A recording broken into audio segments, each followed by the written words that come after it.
오늘 주신 하나님의 말씀은 마태복음 9장 9절에서 13절 말씀까지입니다. 함께 봉독합니다. 예수께서 그곳을 떠나 지나가시다가 마태라 하는 사람이 세관에 앉아 있는 것을 보시고 이르시되 나를 따르라 하시니 일어나 따르니라.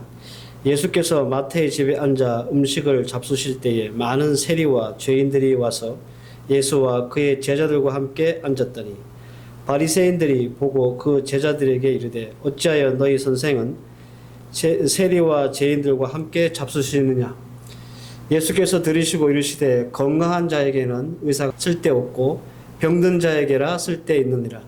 너희는 가서 내가 긍휼히 원하고 제사를 원하지 아니하노니 하신 뜻이 무엇인지 배우라. 나는 의인을 부르러 온 것이 아니요 죄인을 부르러 왔노라 하시느니라. 아멘. 예수님의 제자 두 번째 시간으로 마태입니다.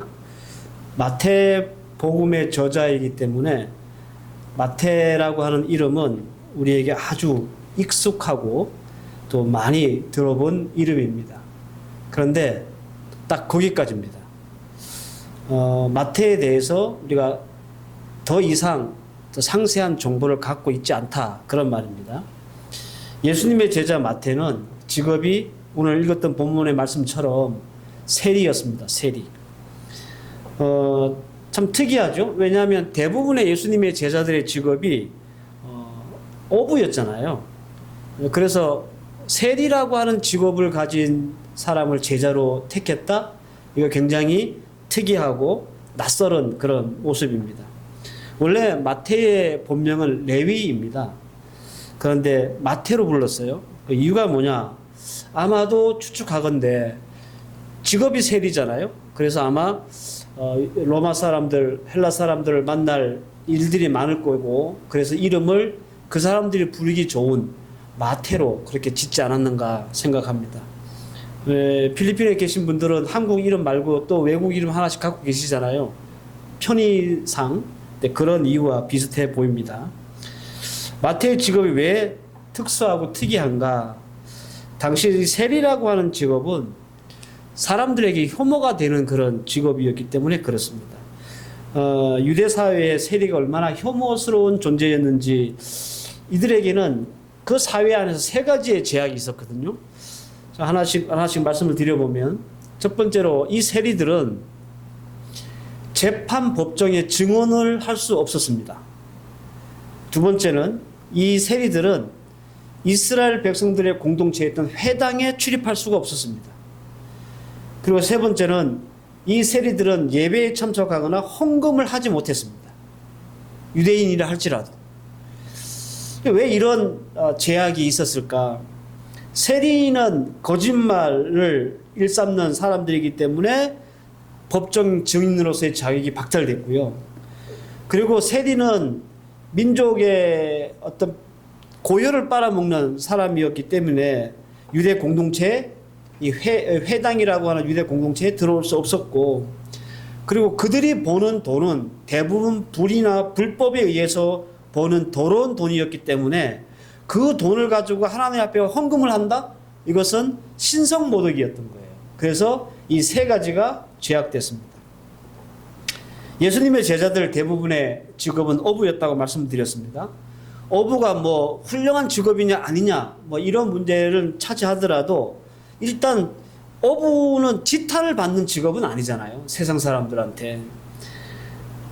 그러니까 마태가 예수님의 제자로 딱 캐스팅되면서 예수님과 예수 제자 공동체 안에서는 마태 때문에 굉장한 리스크가 생긴 거예요. 오늘 보면 11절 말씀을 다시 읽어보면 바리새인들이 보고 그 제자들에게 이르되 어찌하여 너의 선생은 세리와 죄인들과 함께 잡수시느냐, 이렇게 말합니다. 벌써부터 리스크가 발생을 한 거예요. 안 그래도 예수님은 사방이 적입니다. 다 싫어하고 이 좀 바리새인들, 뭐 제사장들 이런 사람들이 어떻게 하면 이 예수를 좀 공격해서 죽일까 이런 생각을 하고 있는 판국에 적들에게 가장 좋은 먹잇감이 된 세리라고 하는 사람 마태를 제자로 삼은 거예요. 물론 예수님은 제자 마태를 선택한 이유를 설명하셨습니다. 그게 이제 12절인데요. 예수께서 들으시고 이르시되 건강한 자에게는 의원이 쓸데없고 병든 자에게라야 쓸데있다라고 말씀하셨습니다. 예수님이 마태를 제자로 선택하신 이유, 마태가 사회적 약자이기 때문이다라는 거죠. 그럼에도 불구하고 마태가 제자 공동체 안에 들어와서 발생시킬 리스크를 생각해 보면 예수님이 그를 발탁하신 이유가 조금 납득하기는 어렵죠. 근거가 약하다 그런 말입니다. 어쨌든 마태는 자신의 전직 그 직업 때문에 제자 공동체 안에서 큰 아킬레스건이 되었을 것이다 라는 것은 우리가 미루어 짐작할 수 있는 측면입니다. 그리고 어떤 측면에서는 이 마태의 등장으로 인해서 제자 공동체 안에서 암묵적인 어떤 그런 우월 의식이 생기지 않았을까 이렇게 볼 수도 있습니다. 성경에 기록이 없어서 뭐랄까요, 이렇게 추측을 할 수밖에 없는 어떤 영역이지만 다른 제자들이 과연 세리 마태를 아무런 편견 없이 동역자로서 제자로서 같은 제자로서 그렇게 쉽게 받아들일 수 있었을까라고 하는 의문이 남는다는 거예요. 왜냐하면 앞서 제가 설명을 드렸던 것처럼 모든 유대인들이 싫어하는 직업이 세리예요. 그런데 예수님의 제자 거의 다, 아니 전부가 다 유대인이에요. 그러면 이들도 물론 예수님의 제자가 됐긴 했지만 세리라고 하는 직업을 이렇게 좋게 보지는 않았을 거라는 거죠. 그런데 그들 또한 혐오스럽게 생각하는 그 제자, 그 세리라고 하는 그 직업을 가진 마태를 제자 공동체 안에서 맞이해야 하니까 그것이 그렇게 썩 우리가 생각하는 것처럼 웰컴할 수 있는 그런 상황이었겠나 그런 말씀입니다. 마태는 자기가 쓴 복음서 마태복음에서조차도 예수님의 제자로서 마태 자신에 대한 기록을 많이 남기지 않았어요. 그저 자신의 직업 정도만, 오늘 본문처럼 직업 정도만 이제 남길 정도였습니다. 아마도 제자 공동체 안에서 마태 자신이 가지고 있는 그런 리스크 때문에 조심스러운 그런 행보를 보이지 않았을까 이렇게 생각이 됩니다. 그럼에도 불구하고 우리가 인정할 수밖에 없는 팩트는 마태복음이라고 하는 성경을 기록할 만큼 마태는 대단한 관찰력과 통찰력을 가진 실력자였다라는 사실은 우리가 누구도 부인할 수 없을 겁니다. 자, 그렇다면 제자 마태라고 하는 사람을 통해서 오늘 우리가 도전받고 교훈받아야 될 것은 무엇일까? 함께 앞서 제가 말씀드렸던 마태에 대한 여러 가지 정황들을 종합해서 두 가지로 말씀을 드려보겠습니다. 첫째는 이 제자 마태를 통해서 우리가 도전받아야 될 것이 뭐냐면 영적인 것을 위해서 물질을 포기할 줄 알아야 한다라는 겁니다. 마태는 그런 제자였다는 거죠. 9절 예수께서 거기서 지나가시다가 마태라 하는 사람이 세관에 앉은 것을 보시고 이르시되 나를 쫓으라 하시니 일어나 쫓느니라 이렇게 말씀합니다. 여러분들 마태에게 있어서 세리라고 하는 자리를 버리고 예수를 쫓는 것이 어떤 의미일까 우리가 너무 이렇게 쉽게 받아들이는 것 같아요. 이 의미의 무게가 얼마나 큰지 우리가 잘 이해를 못한다 그런 뜻입니다.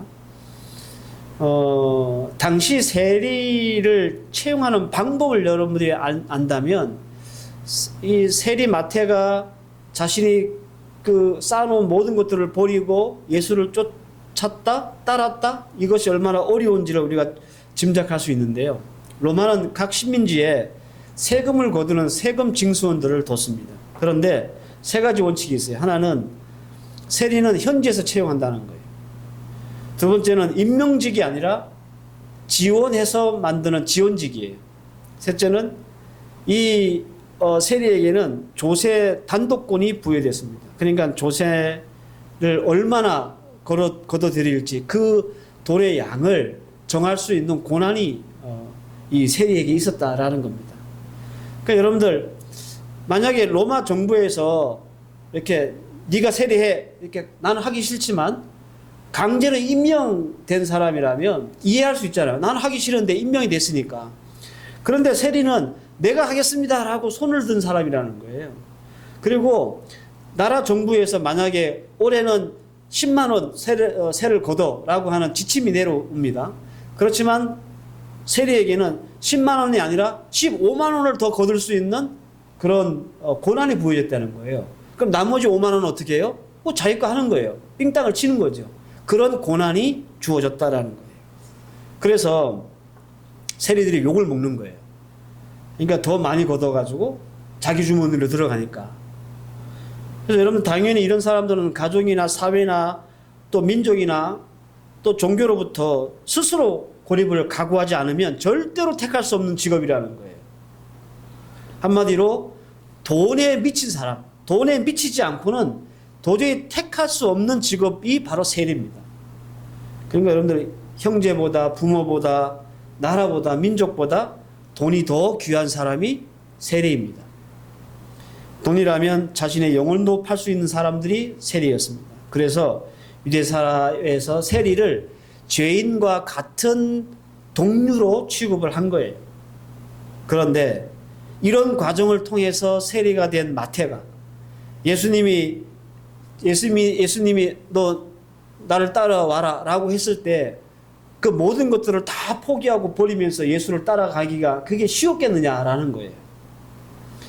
제자로 부름받았던 제자 중에 자기 것을 포기하지 않는 제자는 없습니다만은 그 중에 제일 많이 포기한 사람이 누구냐라고 만약에 묻는다면 저는 단연코 그 사람은 마태다 이렇게 말씀드리고 싶습니다.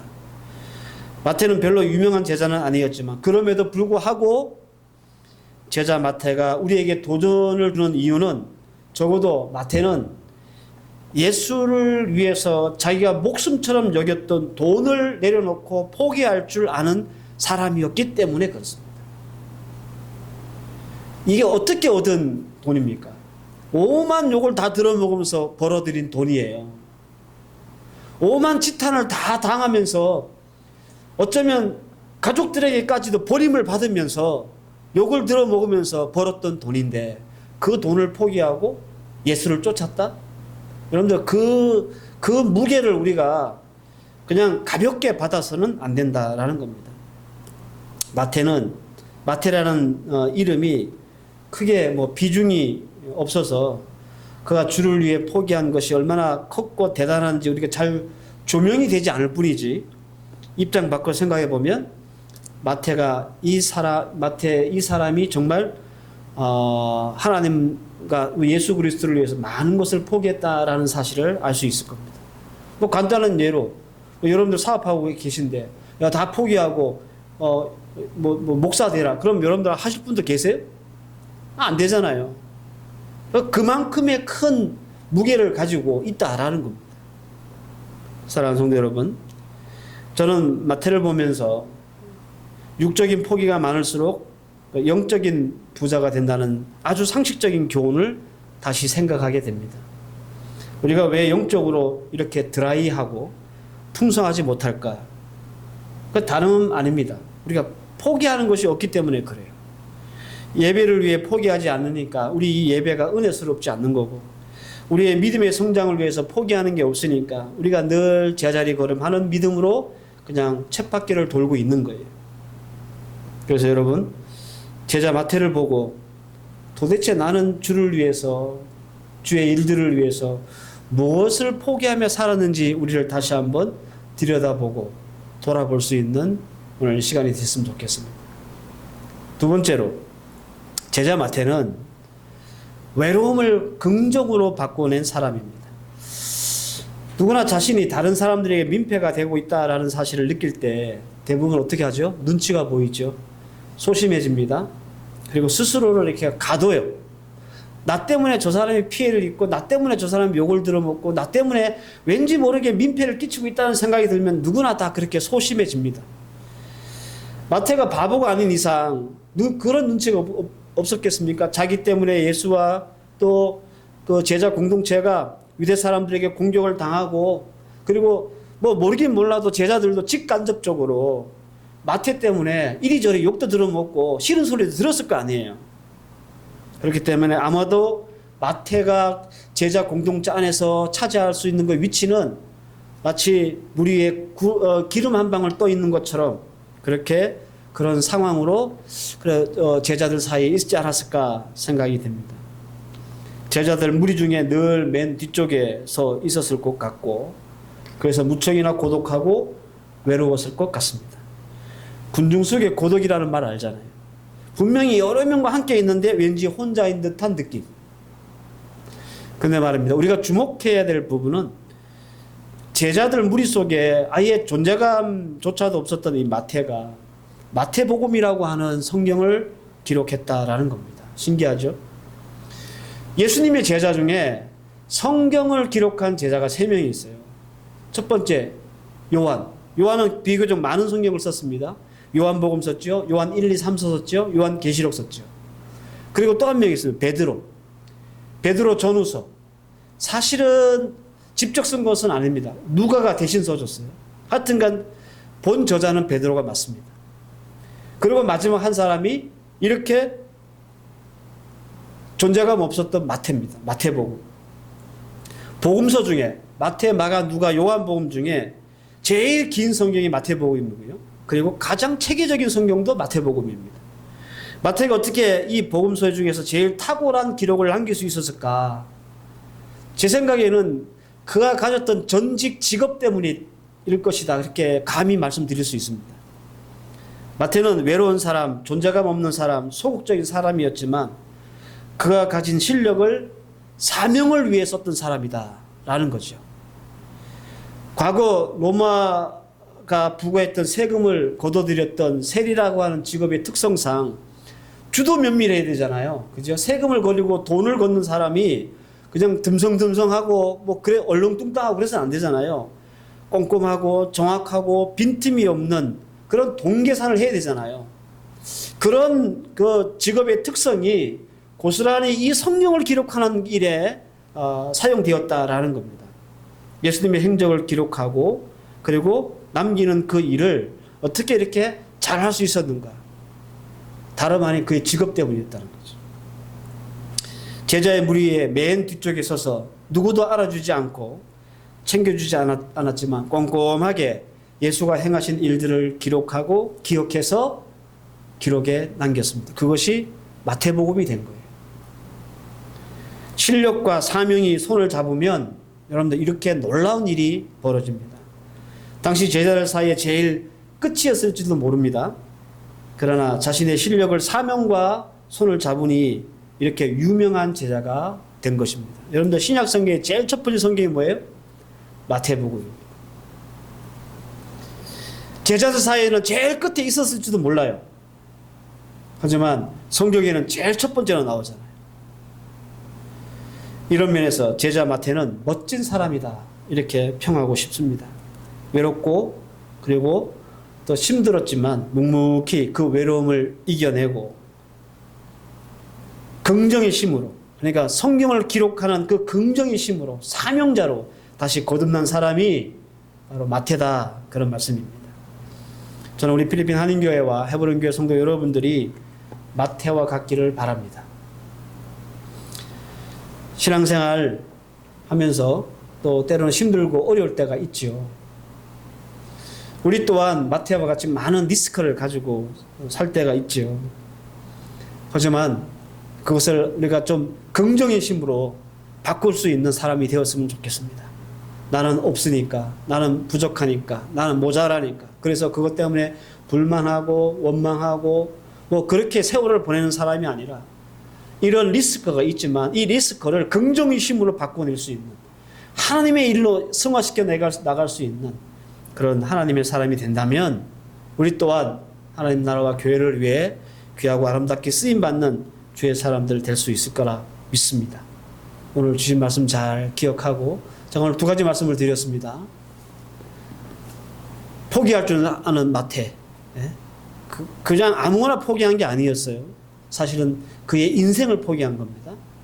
그런 우리 예수 믿는 성도들 되시길 바라고, 내가 비록 약하고 부족하더라도 이것을 긍정의 힘으로 끌어올려서 주의 일에 보탬될 수 있는 하나님의 사람 될 수 있는 그런 저와 여러분들 되시기를 주의 이름으로 축원합니다. 기도하십시다. 하나님, 오늘 우리가 만난 제자 마태 훌륭한 사람입니다. 그런 전직 세리였지만 예수님이 그를 부르실 때 그 모든 것을 포기하고 주를 따른 사람입니다. 쉬운 결정이 아니었습니다. 우리가 왜 이렇게 드라이한 신앙생활을 할 수밖에 없는가? 그것은 우리가 주를 위해, 하나님을 위해, 말씀을 위해 포기하는 것이 없기 때문에 그렇습니다. 우리 또한 마태처럼 포기할 줄 아는 믿음의 사람 되게 하시고, 더 나아가서 그가 가진 약점을 긍정의 힘으로 바꿀 수 있는 믿음 있는 주의 백성들 되게 하여 주셔서 우리의 약점이 주를 위해 사용되고, 그래서 더 아름답고 복된 하나님의 나라를 만들어 나갈 수 있는 주의 종들 되게 하옵소서. 예수님의 이름으로 기도하옵나이다. 아멘.